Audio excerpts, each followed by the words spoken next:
अभी हाल ही में हमें रामगिरी महाराज के बारे में एक गंभीर और परेशान करने वाली खबर मिली है। यह समाचार उनके मुआमलात और दीनी भाइयों के लिए बहुत ही नाकाम और दुख देने वाला हो सकता है। इस घटना ने उनके जिंदगी पर असर डाला है और उनके समाज में बेचैनी फैला दी है। हम इस मामले की हकीकत और इसके कारणों को जानने की पूरी कोशिश करेंगे। अल्लाह हमें इस मुसीबत के दौर में सब्र और हिदायत प्रदान करें। आइए आज की वीडियो शुरू करते हैं। इसी तरह की इस्लामिक घटनाओं और वाक्य से रूबरू होते रहने के लिए आज ही सब्सक्राइब करें हमारे चैनल इस्लाम हिस्ट्री को और साथ ही बेल आइकॉन को प्रेस करें। रामगिरी महाराज एक ऐसे धार्मिक नेता हैं जिन्होंने हाल ही में हमारे प्यारे नबी की शान में अभद्र टिप्पणी की है। ये टिप्पणियां इतनी गंभीर और विवादित हैं कि उन्हें शब्दों में व्यक्त करना भी कठिन है। इस प्रकार की टिप्पणियां न केवल एक समुदाय की धार्मिक भावनाओं को ठेस पहुंचाती हैं, बल्कि समाज के समरसता को भी प्रभावित करती हैं। इसके चलते उनके खिलाफ कई एफआईआर दर्ज की गईं, लेकिन उनकी गिरफ्तारी अब तक नहीं हुई है। वहीं मुफ्ती सलमान अजहरी साहब, जो खुद एक विवादित टिप्पणी के खिलाफ कानूनी और सार्वजनिक कार्रवाई का सामना कर रहे हैं, पिछले 7 महीनों से वडोदरा जेल में बंद हैं। उन्हें जेल में बंद रखने की वजह और उनके खिलाफ लगाए गए आरोपों की जांच की जानी चाहिए। उनका मामला केवल एक व्यक्ति के खिलाफ नहीं, बल्कि एक व्यापक सामाजिक और कानूनी मुद्दे की ओर इशारा करता है। वडोदरा में उनके खिलाफ दर्ज एफआईआर और उनके जेल में रहने के दौरान कई सवाल उठे हैं। क्या यह उचित है कि एक व्यक्ति को इस तरह लंबे समय तक जेल में रखा जाए, जबकि आरोपों की सच्चाई अभी साबित नहीं हुई है? क्या हमारी न्याय प्रणाली ने अपने नियमों और कानूनी प्रक्रियाओं का पालन किया है? रामगिरी महाराज की विवादित टिप्पणियों के बाद मुफ्ती सलमान अजहरी साहब ने सार्वजनिक रूप से उनके खिलाफ चैलेंज किया था। इसके बाद ही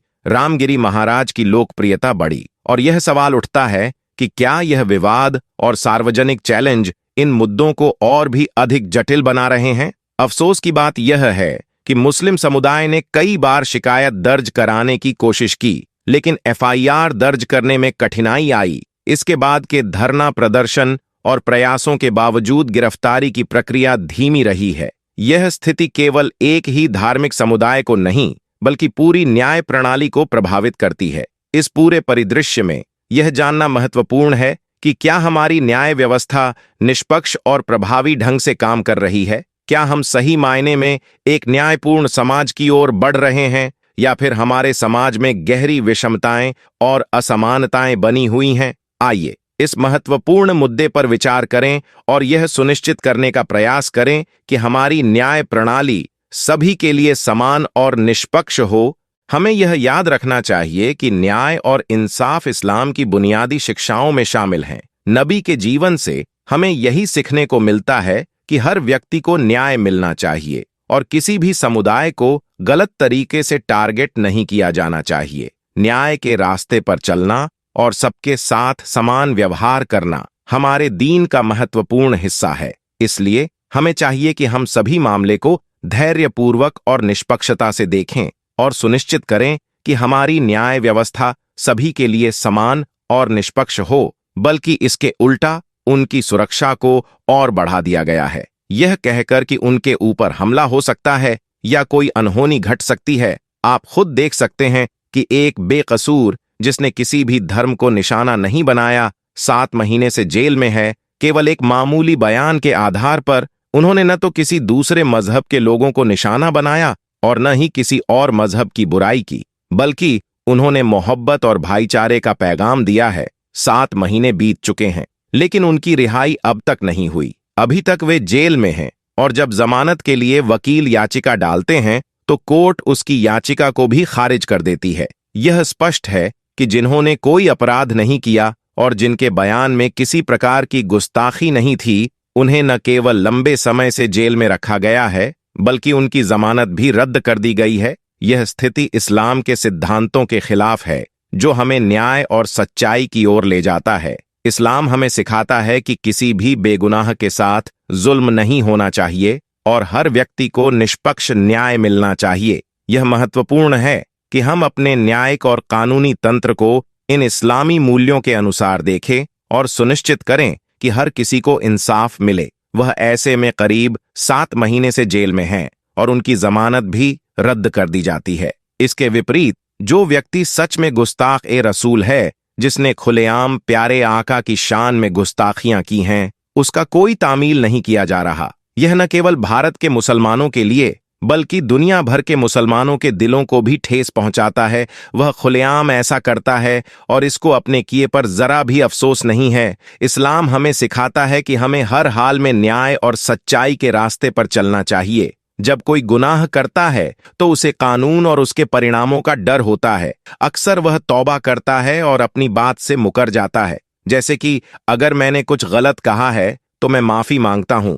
लेकिन जो लोग ढोंग कर रहे हैं, जैसे कि रामगिरी महाराज, असल में ये लोग कोई सच्चे बाबा या संत नहीं हैं। एक सच्चा बाबा या संत कभी भी किसी अन्य मजहब की बुराई नहीं करता। वह तो अमन, भाईचारे और इंसानियत का पैगाम फैलाता है। सच्चाई यह है कि अगर उसे किसी चीज पर टिप्पणी करनी चाहिए थी तो वह उस दरिंदे के बारे में करनी चाहिए थी जिसने एक मासूम डॉक्टर के साथ जुल्म किया। लेकिन ऐसे लोग कभी भी इन मुद्दों पर बात नहीं करते और न ही बेटी की सुरक्षा के बारे में चिंता करते हैं। यह एक बहुत बड़ी सच्चाई है कि जब किसी का व्यवसाय या स्थिति बिगड़ने लगती है तो वह मुसलमानों के नाम का सहारा लेकर या मुसलमान के नबी की शान में गुस्ताखियां करके अपनी टीआरपी बढ़ाने की कोशिश करता है। इस्लाम हमें सिखाता है कि हमें सच्चाई के साथ और शांति के मार्ग पर चलना चाहिए। हमें हर हाल में निष्पक्षता और न्याय के सिद्धांतों का पालन करना चाहिए, क्योंकि लोग यह जानते हैं कि अगर उन्होंने मुसलमान के नबी की शान में गुस्ताखी की तो इससे न केवल भारत के मुसलमानों बल्कि पूरे विश्व भर के मुसलमानों के दिलों में हलचल मच जाएगी।